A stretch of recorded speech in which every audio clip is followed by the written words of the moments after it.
Good morning to all the students. कैसे हैं आप सब? I hope you all are fine. So students, as you know that in the last class we have discussed about the topic that related to the gaseous law और हमने अपनी last class के अंदर Boyle's law के बारे में discussion किया था और उससे एक इक्वेशन हमारे पास आई थी P1V1 इक्वल टू P2V2। तो आज हम उस टॉपिक से रिलेटेड कुछ न्यूमेरिकल सॉल्व करेंगे। तो आज हमारा टॉपिक रहेगा numerical based on Boyle's law. This is our first topic of today. That numerical is a vessel of 120 ml। एक वेसल है 120 ml की, उसकी कैपेसिटी है, मतलब उसका वॉल्यूम है ml में है, डेफिनेटली उस वेसल का वॉल्यूम है V1। That contain a certain amount of gas, उसमें कुछ गैस प्रेजेंट है एट 35 डिग्री सेल्सियस। और उस जो कंटेनर है उसका जो वेसल है और कंटेनर है उसका जो टेम्परेचर है that is constant temperature, that is 35 degree Celsius and 1.2 bar pressure. अगर यहाँ प्रेशर नहीं भी लिखा होता तो भी आपको समझ आ जाता कि प्रेशर बार रिप्रेजेंट करता है प्रेशर को। अभी तो यहाँ मेंशन है 1.2 बार प्रेशर। तो this is P1, this is the pressure of the vessel, ठीक है, इनिशियल प्रेशर दैट इज, और this is called P1। The gas is transfer to other vessel. अगर हम उस गैस को किसी और वेसल में ट्रांसफर कर दें, द वॉल्यूम विल बी, क्या होगा उसका वॉल्यूम है उसके बाद V2। This is 180 ml at 35 degree Celsius. मैंने आपको बताया बॉयल्स लॉ की कंडीशन में टेम्परेचर क्या रहता है बेटा, कांस्टेंट रहता है, तो कांस्टेंट हो गया। What would be it's pressure. अब जब आपने उस गैस को ट्रांसफर कर दिया दूसरी वेसल में और वॉल्यूम हो गया पूरा मिलाकर, गैस को और उस वेसल का मिलाकर 180 ml वॉल्यूम हो गया, और अब प्रेशर क्या होगा उस वेसल में, तो हमने निकालना है P2। P2 की वैल्यू हमारे पास नहीं है, तो हमारा फॉर्मूला है P1V1 equal to P2V2 according to Boyle's law. According to Boyle's law हमारे पास है P1V1 equal to P2V2। P1 की वैल्यू गिवन है बेटा हमारे पास कितनी, 1.2 बार। V1 की वैल्यू है 120 ml। P2 की वैल्यू हमें गिवन नहीं है, और V2 की वैल्यू है 180 ml, ठीक है, और V1 की वैल्यू थी 120 ml। So P1V1 equal to P2V2। P1 की वैल्यू कितनी है 1.2 बार, ठीक है। V1 की वैल्यू कितनी है 120 ml, 120 ml। So put the value here and P2 हमें कैलकुलेट करना है, हमें प्रेशर कैलकुलेट करना है, और V2 की वैल्यू हमें दूसरे वेसल के अंदर जो वॉल्यूम था गैस का वो था 180 ml। तो P2 की वैल्यू क्या निकलेगी बेटा 1.2 इंटू 10 इंटू 120 डिवाइड बाय 180। हमारे पास P2 की वैल्यू निकल रही है 0.8 बार, ठीक है। तो इस तरीके से हम कैलकुलेट करते हैं। हमारे पास 4 टोटल पैरामीटर्स थे P1V1 इक्वल टू P2V2। उनमें से हमें 3 गिवन थे, P1 गिवन था, V1 गिवन था और हमें V2 गिवन था। हमें P2 की वैल्यू क्या करनी थी, कैलकुलेट करनी थी, ठीक है। तो इस तरीके से बाकी न्यूमेरिकल्स भी आप लोग सोल्व करेंगे। This type of numerical and this is the equation P1V1 equal to P2V2। Second numerical related to the Boyle's law is a balloon is filled with the hydrogen gas। एक balloon है, hydrogen gas से fill है at room temperature. Room temperature में fix condition कर दी, room temperature 25 degree Celsius है, हमें पता है। A balloon is filled with the hydrogen gas at room temperature, it will be burst if pressure exceed. वो ब्रस्ट हो जाएगा अगर उस पर प्रेशर ज्यादा अप्लाई किया जाएगा। वो कितना प्रेशर एक्सीड कर दिया जाए 0.2 बार प्रेशर एक्सीड किया है, तो ये इनिशियल प्रेशर नहीं है, ये फाइनल प्रेशर है। तो फाइनल प्रेशर क्या हुआ P2, means this is P2। तो बोला है पहले प्रेशर उसके अंदर था जब गैस भरी हुई थी, लेकिन प्रेशर एक्सीड कर दिया कितना 0.2 बार। तो this is the final pressure that is P2 and P2 is 0.2 bar. Fine. And if at 1 bar pressure the gas occupy, initial pressure क्या है 1 बार, और गैस कितना ऑक्यूपाई कर रही थी volume 2.27 litre. Up to which volume can be balloon be. अब बताइए जब उसका प्रेशर इतना एक्सीड कर दिया, अब वॉल्यूम कितना होगा उस बैलून के अंदर। तो मतलब आपने अब निकालना है volume, second volume that is V2 आपको कैलकुलेट करना है। क्वेश्चन समझ आया आपको, पता लगा क्या बोला उसने कि प्रेशर एक्सीड कर दिया। इनिशियल प्रेशर इसका मतलब कुछ और था, तो वो प्रेशर दे रखा है उसने 1 बार, और उस समय वॉल्यूम था कितना 2.27 लीटर, और एक्सीड प्रेशर मतलब P2 प्रेशर कितना था 0.2 बार। और वट वॉल्यूम, अब कितना वॉल्यूम होगा एक्सीड करने के बाद, तो वो वॉल्यूम हमको एक्सपेंडेड वॉल्यूम कैलकुलेट करना है, मतलब हमें V2 कैलकुलेट करना है। तो वैल्यू पुट करिए P1V1 इक्वल टू P2V2। तो P1 की वैल्यू है बेटा हमारे पास 1 बार मल्टीप्लाई V1 की वैल्यू है 2.27 लीटर इक्वल टू P2 की वैल्यू है मेरे पास 0.2 और V2 मुझे कैलकुलेट करना है। तो क्या होगा 1 बार इंटू में 2.27 लीटर अपॉन में 0.2 बार। यूनिट जरूर मेंशन करेंगे ताकि यूनिट से यूनिट कैंसिल हो सके। जब आप इसे सॉर्ट आउट करेंगे तो लगभग आपका आंसर आ जाएगा 11.35 लीटर के अप्रोक्स के आ जाएगा बेटा, आपका आंसर आ जाएगा। ठीक है, in this way you calculate the numericals of Boyle's law, and now we will start our next topic, that is Charles law. ये हमारा second law है gases law, that is Charles law. About the topic that is Charles law, and this Charles law put forward by the Charles in 1787, and this is the relation of volume temperature relationship. ये volume और temperature का relationship है, और इस relationship में आप लोगों को नंबर ऑफ मोल्स और प्रेशर क्या करना है, गैसेस पार्टिकल्स का कांस्टेंट रखना है। ठीक है, तो और जैसे हमने बॉयल्स लॉ में किया था, बॉयल्स लॉ में हमने प्रेशर और टेम्परेचर का, प्रेशर और वॉल्यूम का रिलेशनशिप लिया था, और टेम्परेचर को क्या रखा था, रिमेन कांस्टेंट रखा था। तो इस कंडीशन को और इस चार्ल्स लॉ को हम दो फॉर्म में पढ़ेंगे, एक तो सिंपल फॉर्म में और एक इसकी एब्सोल्यूट टेम्परेचर की फॉर्म में हम इसे रीड आउट करेंगे। तो चार्ल्स लॉ क्या है बेटा, according to Charles law at constant pressure remain constant and the volume of a given mass of a gas, जो गैस का गिवन मास है, गिवन जो हमारे पास गैस है उसका जो वॉल्यूम होता है वो इंक्रीज और डिक्रीज करता है। इंक्रीज और डिक्रीज करेंगे by 1/273 of its volume of at 0 degree Celsius for each 1 degree rise और फॉल इन टेम्परेचर। अब इसका क्या मीनिंग हुआ, आप समझिएगा इसको। फॉर 1 डिग्री राइज, अगर हमने वॉल्यूम में 1 डिग्री राइज किया है तो ये हमारा इनिशियल वॉल्यूम है वी नॉट इंटू में राइज कितना होना था, टेम्परेचर का राइज कितना होना था, अगर हमने 1 डिग्री राइज कितना होना है 1/273 वॉल्यूम के अंदर, गैस के वॉल्यूम के अंदर, तो वी नॉट इंटू 1/273। और फॉर टी डिग्री टेम्परेचर की बात करें तो जो हमारा इनिशियल वॉल्यूम है इंटू में कितना राइज और फॉल होना है 1/273 का मल्टीप्लाई टी डिग्री टेम्परेचर। अब टोटल वॉल्यूम है जो गैस पार्टिकल का at the T degree Celsius कितना है, total initial volume upon plus final volume. Initial volume ये था हमारे पास वी नॉट प्लस में 1/273, और फाइनल वॉल्यूम क्या है मेरे पास, ये वाला है मेरे पास वी नॉट इंटू में टी हो जाएगा मल्टीप्लाई अपॉन 273। तो इनिशियल वॉल्यूम वी नॉट है प्लस ये मेरा फाइनल वॉल्यूम है। तो हमने इन दोनों को क्या करना है, ऐड करना है। ऐड करने के बाद वी नॉट को क्या ले लेंगे, कॉमन ले लेंगे, क्या आ जाएगा 1 प्लस टी अपॉन 273। तो इस इक्वेशन को फर्दर हमने रिलेट करना है कंसेप्ट के साथ, एब्सोल्यूट और 0 केल्विन स्केल। और ये ऊपर मैंने 0 केल्विन स्केल ड्रॉ किया हुआ है, ये वॉल्यूम और टेम्परेचर का ग्राफ ड्रॉ किया हुआ है। बच्चे जैसे वॉल्यूम टेम्परेचर बढ़ाओगे तो गैसेस पार्टिकल मोशन में आएंगे तो वॉल्यूम इंक्रीज करेगा, तो लाइन क्या जानी चाहिए, स्ट्रेट लाइन जानी चाहिए।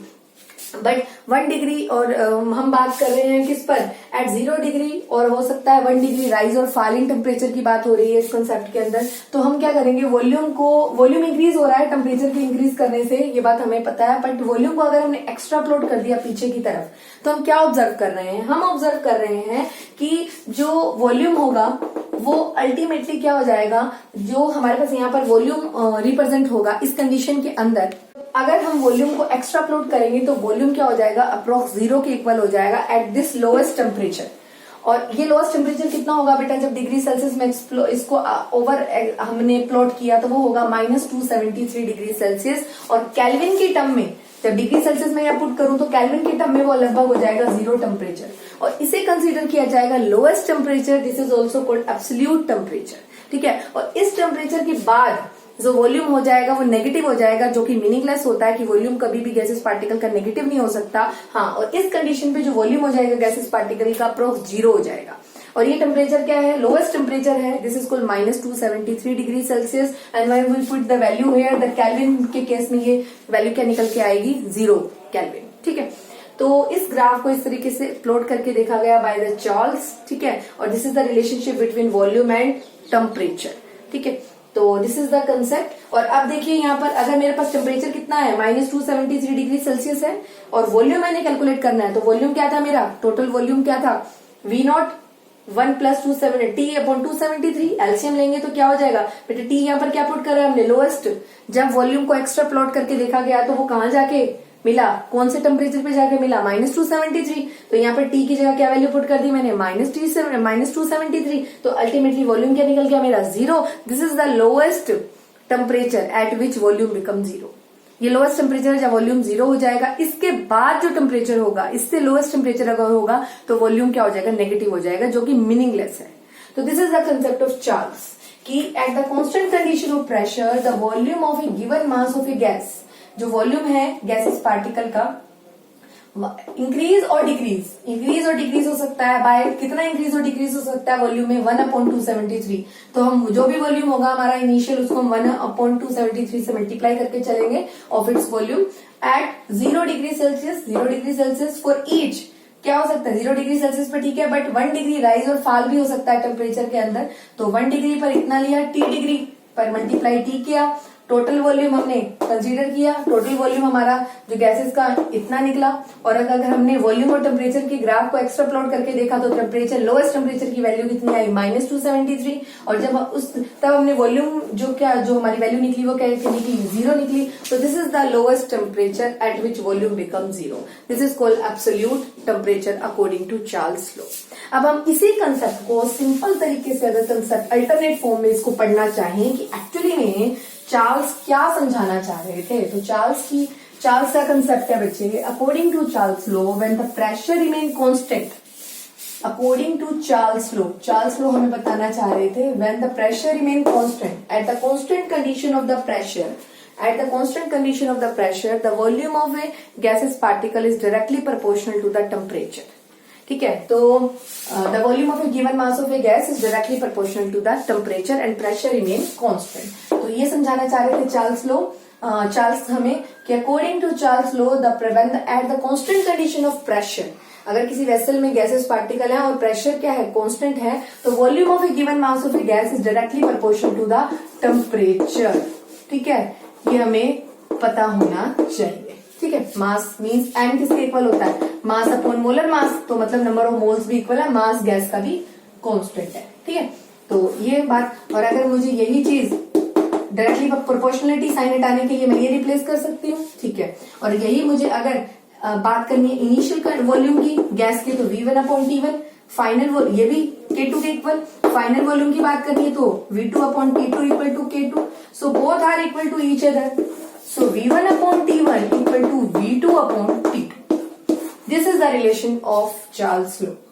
अब हम इस पे काफी न्यूमेरिकल सॉर्ट आउट कर सकते हैं जैसे हमने बॉयल्स लॉ के केस में किए थे। तो देख लीजिए आप लोग एक बार, चार्ल्स लॉ क्या है, at the constant condition of the pressure and also the constant condition of the mass of the gas, because and mass of the gas means number of moles of a gas, because number of moles equal to mass upon molar mass। So constant condition of this pressure and number of moles, the volume of a given mass of a gas is directly proportional to the temperature, and V/T proportionality sign replaced by K2, this is the proportional constant है। और अगर मैं बात करूं initially किसी gas के cylinder के अंदर हमारे पास गैसेस है, उसका वॉल्यूम है V1/T1 equal to K2, और after some time when may be the gases shift to another container, और may be the final condition अगर हम देखें गैसेस पार्टिकल की after increasing some temperature like, तो V2/T2। ठीक है, ये एक गैस के लिए हो गया, सपोज ये दूसरी कंडीशन ऑफ गैसेस के लिए हो गया V2/T2। So let it be 1 and 2, so both are equal to K2, so both are equal to each other, V1/T1 equal to V2/T2। and here also the 4 parameter, 4 parameter है, तो इनमें से भी हमको एक पैरामीटर हमें कैलकुलेट करना आता है और 3 हमें गिवन होते हैं, तो हम इजिली हम न्यूमेरिकल को क्या कर सकते हैं, सॉल्व कर सकते हैं। ठीक है, यहीं पे बेटा हम बात कर लें इसके ग्राफ की। ठीक है, ग्राफिकल रिप्रेजेंटेशन की, तो सिंपल सी बात है, volume directly proportional to temperature है, तो वॉल्यूम जैसे इंक्रीज करेगा, ठीक है, तो टेम्परेचर विल ऑल्सो इंक्रीज। तो ग्राफ कैसा आएगा, बिल्कुल स्ट्रेट लाइन आएगा in case of a Charles law. Boyle's के केस में तो हमने काफी सारे ग्राफ पढ़े थे, अलग अलग तरीके के, अलग अलग, बस चार्ल्स के अकॉर्डिंग यही पढ़ना है, volume is directly proportional to temperature, so graph is completely straight line. ठीक है, तो this is the graphical representation of Charles law. अगर हम बात करें इसकी फिजिकल सिग्निफिकेंस की, physical significance of the Charles law, बच्चे सिंपल से इसकी फिजिकल सिग्निफिकेंस बनती है कि हमें पता है कि volume directly proportional to temperature है, वॉल्यूम टेम्परेचर पे डिपेंड करता है। तो अभी हम बात कर रहे हैं कि कहीं पे भी, चाहे हमने ले रखा है, हमने बात करी है कि किसी भी हमने एक सिलेंडर के अंदर गैसेस पार्टिकल फिल कर रखे हैं, तो जैसे ही टेम्परेचर बढ़ाओगे तो गैसेस पार्टिकल मोशन में जाएंगे, तो वॉल्यूम भी क्या करेगा, इंक्रीज करेगा। ठीक है, तो लेते हैं, सपोज हमारे पास एक हीलियम का बैलून है। ठीक है, हीलियम बैलून है, मतलब हीलियम गैस फिल करी है हम उस बैलून के अंदर, और वो हमने जब हीलियम गैस फिल करी है तो हमने एक हॉट रूम और काफी गर्म और वार्म रूम के अंदर वो गैस हमने फिल करी है, उस बैलून के अंदर हीलियम गैस फिल करी है। तो हमने क्या देखा, जब हम उस हीलियम गैस के बैलून को कोल्ड कंडीशन में लेके चले जाते हैं तो क्या होगा, जब गर्म रूम के अंदर हमने उस गैस को फिल किया है, हीलियम गैस को फिल किया है बैलून के अंदर, तो गैसेस पार्टिकल काफी मोशन में थे, ठीक है, क्योंकि टेम्परेचर राइज था। हॉट रूम के अंदर की बात करें तो टेम्परेचर राइज होगा तो गैसेस पार्टिकल मोशन में होंगे। अगर उसी गैस के बैलून को, हीलियम गैस के बैलून को अगर मैं कोल्ड कंडीशन में ले जाऊं तो वो बैलून क्या करने लगेगा, कुछ हद तक श्रिंक करने लगेगा। तो अल्टीमेटली कंसेप्ट बेटा ये है कि जैसे ही टेम्परेचर ज्यादा होता है तो वॉल्यूम बढ़ता है, गैसेस पार्टिकल एक्सपेंड कंडीशन में रहते हैं, ठीक है। और जैसे ही हम उसको कोल्ड क्लाइमेटिक कंडीशन में लेके चले जाएं उसी चीज को, तो वॉल्यूम क्या हो जाएगा, कम हो जाएगा, क्योंकि टेम्परेचर क्या हो चुका है, डिक्रीज हो चुका है, वॉल्यूम भी क्या हो जाएगा, डिक्रीज हो जाएगा। तो गैसेस पार्टिकल क्लोज आ जाएंगे, तो क्लोज आ जाएंगे गैसेस पार्टिकल, तो अल्टीमेटली क्या होगा, जो हमारे गैस का बैलून है वो क्या हो जाएगा, कुछ हद तक श्रिंक हो जाएगा, कंपैक्ट हो जाएगा, ठीक है। तो this is the physical significance, और ये फिजिकल सिग्निफिकेंस हमें काफी जगह देखने को मिलता है of the Charles law. And now we will discuss about the some numerical problems that related to the Charles law. तो अब हम डिस्कस करेंगे कुछ न्यूमेरिकल प्रॉब्लम्स और न्यूमेरिकल प्रॉब्लम या numerical based on Charles law. Now we will discuss about the numerical that are based upon Charles law. Fine.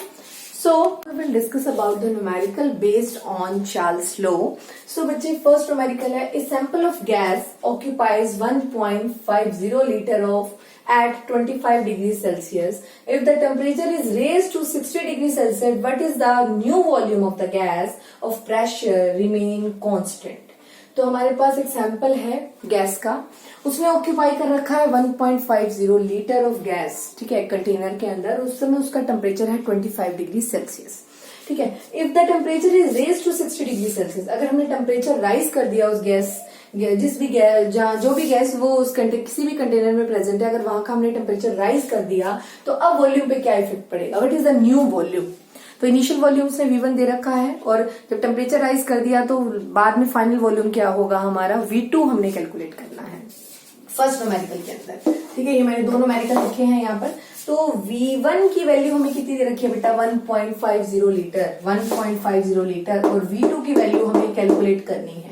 T1 हमें कितना दे रखा है, 25 डिग्री सेल्सियस। और आपको ये बात मैंने पहले भी बता दी है, जब आप न्यूमेरिकल सोल्व करेंगे तो जो भी आपको टेम्परेचर डिग्री सेल्सियस में दे रखा होगा, आपने उसको केल्विन में बदलना है अगर आप अपना न्यूमेरिकल करेक्ट करना चाहते हो। तो आपको पता है, जब हमने मेजरमेंट प्रॉपर्टीज पढ़ाई थी, गैसेस पार्टिकल की मेजरमेंट प्रॉपर्टीज पढ़ाई थी, मास, वॉल्यूम, टेम्परेचर, प्रेशर, तब मैंने आपको वहां कंडीशन बताई थी कि आप लोगों को जो टेम्परेचर है वो मस्ट बी टेकिन केल्विन में ही लेकर चलना है। अगर आपको न्यूमेरिकल में डिग्री सेल्सियस में गिवन है तो आप उसे कन्वर्ट करेंगे, और Kelvin is the standard form of the temperature, ठीक है।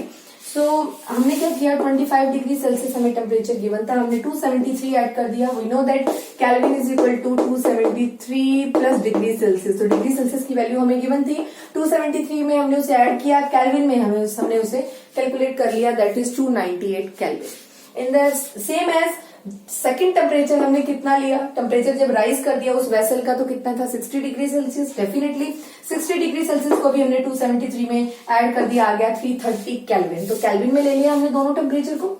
Okay, now we apply the formula of the Charles law. V1 upon T1 equal to V2 upon T2। अभी फॉर्मूला हम अप्लाई करेंगे, V1 upon T1 equal to V2 upon T2, and put the value one by one.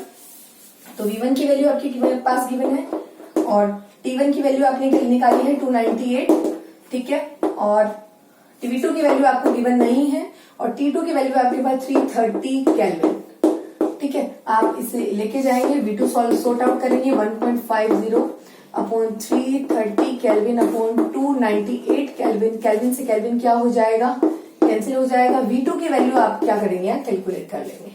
ये value approx आपके पास आएगी 1 litre में है हमारे पास, 1.68 litre के नियर अबाउट हमारा ये आंसर होगा। आप इसे सोल्व भी करके देखेंगे, ठीक है।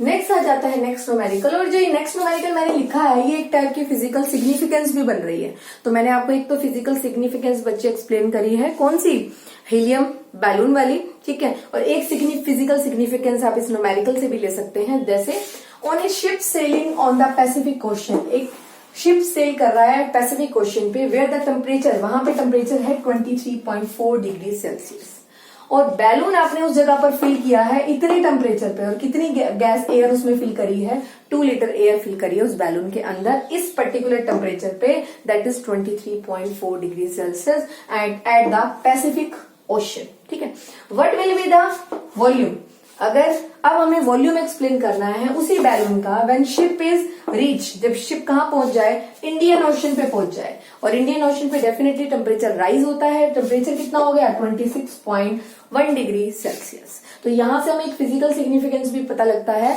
कि हमने एक बैलून फिल किया on the when the ship is sailing from Pacific Ocean to Indian Ocean, और हमने एक बैलून फिल किया और बैलून उस पैसिफिक ओशन पे जो टेम्परेचर था वो कम था और इंडियन ओशन पे टेम्परेचर क्या हो गया, राइज कर गया, तो डेफिनेटली बैलून क्या करेगा, ब्रस्ट करेगा। ठीक है, या फिर क्या करेगा, एक्सपेंड करेगा उसका वॉल्यूम, गैस बैलून के अंदर जो गैसेस पार्टिकल उनका वॉल्यूम क्या कर जाएगा, एक्सपेंड कर जाएगा। अल्टीमेटली हमें पता चल जाता है इससे कि V is directly proportional to T, means temperature rise करेगा तो जो हमारी जो गैस होगी जो उस बैलून में फिल होगी उसका वॉल्यूम भी राइज करेगा।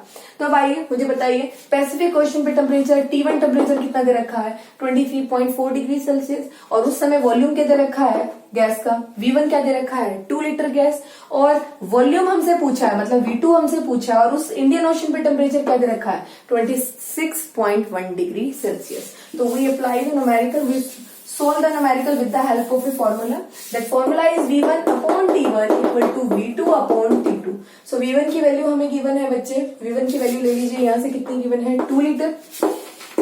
टेम्परेचर आपको 23.4 डिग्री सेल्सियस दिया है, आपने उसको किसमें ऐड करना है 273 में ऐड करके केल्विन में बदल देना है, और केल्विन में हमारा टेम्परेचर आ रहा है 296.4 केल्विन हियर, 296.4 केल्विन। हमने डिग्री सेल्सियस में गिवन था, हमने इसमें 273 ऐड किया है और इसको बदल दिया है केल्विन में। नेक्स्ट V2 की वैल्यू हमें निकालनी है, कैलकुलेट करनी है, और हमारे पास जो T1 की वैल्यू है दैट इज T1, जो हमारे पास T1 की T2 की वैल्यू है दैट इज 299.1 केल्विन।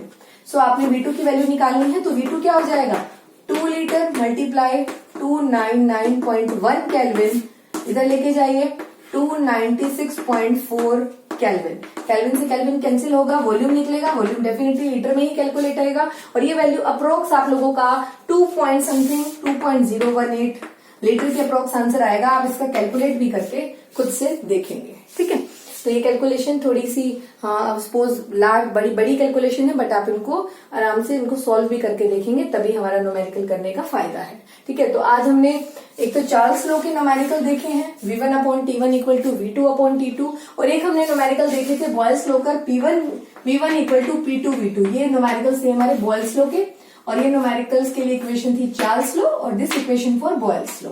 ठीक है, सो स्टूडेंट्स आप लोगों ने आज क्या क्या रीड आउट किया, what is Charles law, Charles क्या होता है, चार्ल्स लॉ क्या होता है, at the constant condition of pressure the volume of a given mass of a gas is directly proportional to the temperature. And in the Boyle's law हमने क्या देखा था, in the Boyle's law हमने क्या देखा था, temperature remain constant and the volume of a given mass of a gas is inversely proportional to the pressure, not directly proportional, inversely proportional to the pressure in case of Boyle's law. Fine. So बच्चों, और एक आज हमको एक बात और पता लगी, what is absolute temperature?